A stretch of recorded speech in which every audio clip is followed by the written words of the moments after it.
नमस्कार, आदाब। आप देख रहे हैं सद्भावना समाचार। मैं हूं मुजीब खान। रुक करते हैं खबरों की ओर।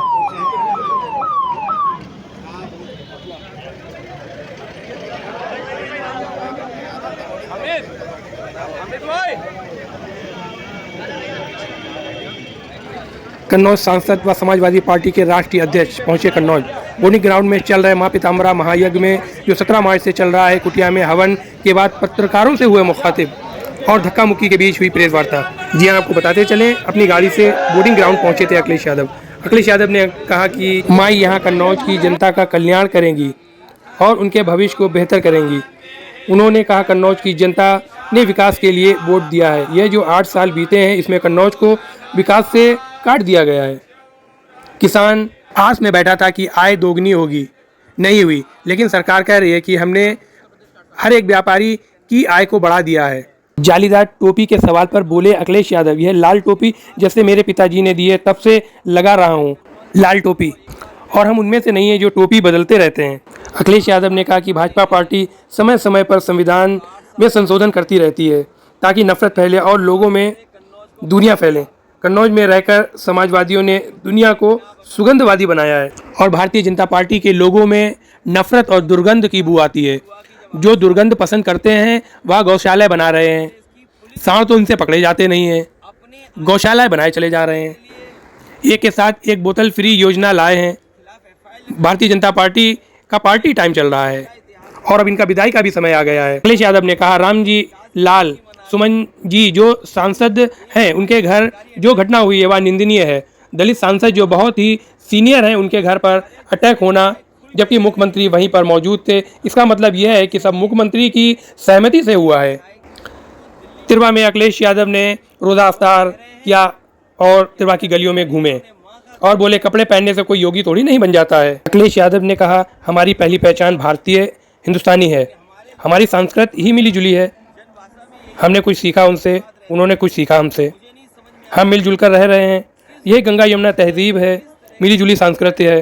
कोई राजा था, उनको मुगलों ने हटा दिया, मुगलों को अंग्रेज़ों ने हटा दिया, अंग्रेज़ों को सबने मिलकर हटाया। अब हम सब मिलकर भारतीय जनता पार्टी को हटाएंगे। दूसरा विधायक और आगे जा रहा है, वो कह रहा है कि हमारे बाबा जी को अब जरूरत नहीं उत्तर प्रदेश की, उन्हें यहाँ से तो उत्तर प्रदेश से भेज देना चाहिए। तो सोचिए, विधायक ही ये बात कह रहे हैं। और एक विधायक का मैंने अभी वीडियो सुना है बस्ती के, वो कह रहे थे कि इतना भ्रष्टाचार पुलिस का कभी नहीं देखा जितना उन्हें देखने को मिल रहा है। लूट मची हुई सरकार में। सोचिए, तहसील थाने की लूट, जिससे आम जनता को तकलीफ और परेशानी है। इसलिए जो 8 साल का नारा दे रहे हैं, इनके सामने इतने सवाल हैं जिसका वो जवाब नहीं देना चाहते, तभी प्रेस के लोगों से बात ही नहीं करते हैं।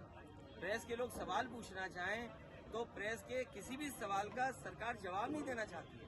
योगी जी ने कहा है, परंपराओं है जिनका इस पवित्र धरती पर आयोजन कर रहे हैं।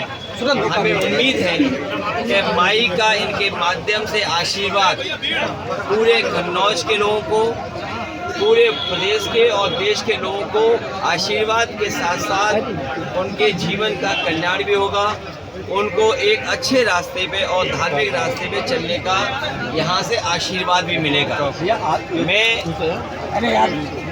आदरणीय रामदास जी महाराज और हमारे पूजनीय आदरणीय करुणा शंकर जी बहुत पुराने हैं। मुझे याद है कि जब मेरा पहला चुनाव था, उस समय भी इन्होंने जो पूजा और पूजा से संबंधित जो कार्यक्रम होते इन्होंने कराए थे, और उसका परिणाम ये हुआ था कि उस समय भी आशीर्वाद मिला था। आज जो इतना भव्य माई के आयोजन हो रहा है, जहाँ इतनी कुंड बने बताया जा रहा है, 1108 कुंडियों का जो आयोजन है ये ऐतिहासिक है। इतने बड़े पैमाने पर कहीं भी आयोजन नहीं हुआ है। हमें पूरा भरोसा है कि माई यहाँ की जनता का कल्याण करेगी, उनके भविष्य को बेहतर करेगी, उनके जीवन में खुशियाँ, उनके जीवन में स्वास्थ्य और स्वस्थ जीवन होगा, ये कामना हम सब लोग कर रहे हैं इनके बाद। सर, उत्तर प्रदेश सरकार के 8 साल पूरे हुए, एक बड़ा रिपोर्ट कार्ड जारी किया आप लोगों के द्वारा, पोस्ट भी किया गया और सांसदों ने भी लिखा उत्तर प्रदेश के 8 साल के बारे में। क्योंकि कन्नौज ये क्षेत्र है, कन्नौज की जनता ने कन्नौज के विकास के लिए वोट दिया है।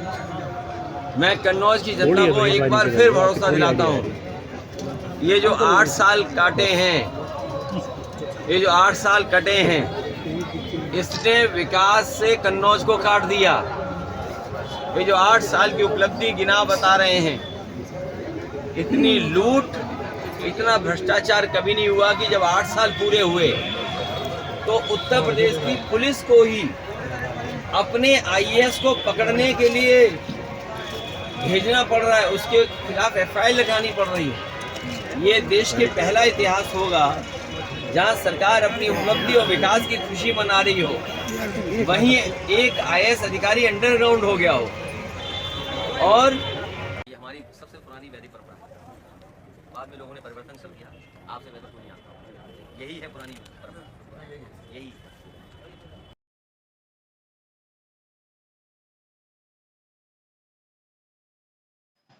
सद्भावना समाचार को लाइक और सब्सक्राइब जरूर करें।